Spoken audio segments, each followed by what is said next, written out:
Bhishma and Vidur sensed something wrong and realized that it was wrong in their decision to let Kunti and the Pandavas go on Duryodhan's plan.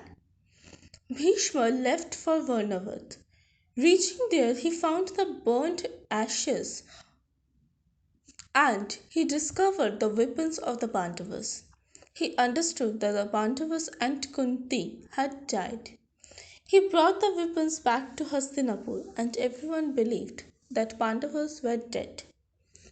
On the other hand, Yudhishthira advises them to travel towards the west so that they can reach their birthplace from where their life had begun, and memorizes of Pantu and Madri were there. Now, dissatisfied with the loss of his half kingdom, King Drupad had believed that a girl was incapable of becoming a commander of his army.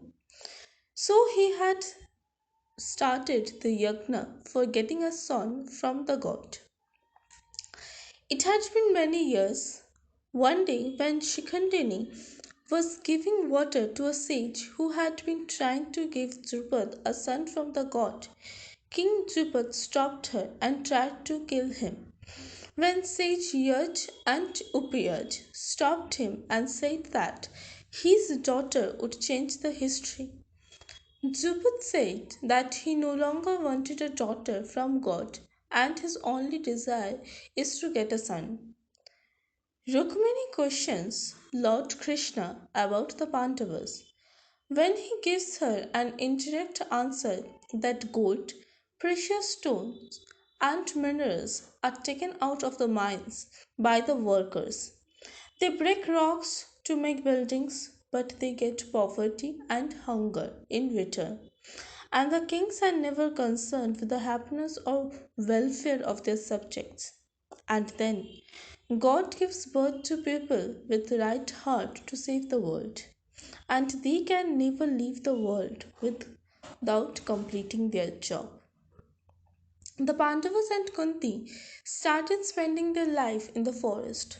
One day, when Arjuna and Nakul had returned after bringing food, they saw the saddest sight of their life. Kunti was sitting motionless, leaning against a tree. Her face showed her sorrow, depression, and helplessness. Blood was coming out of Yudhishthira's, Bhim's, and Sahadev's hands and feet as they tried to break tree branches and stones to make a hut.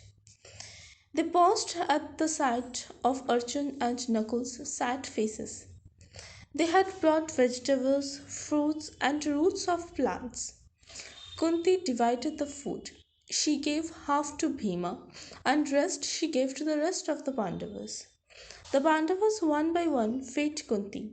Their life was best ever far away from the luxuries of the palace in the hardest part of life because they had the love and warmth of their family, which is their biggest strength. They were the biggest support of each other.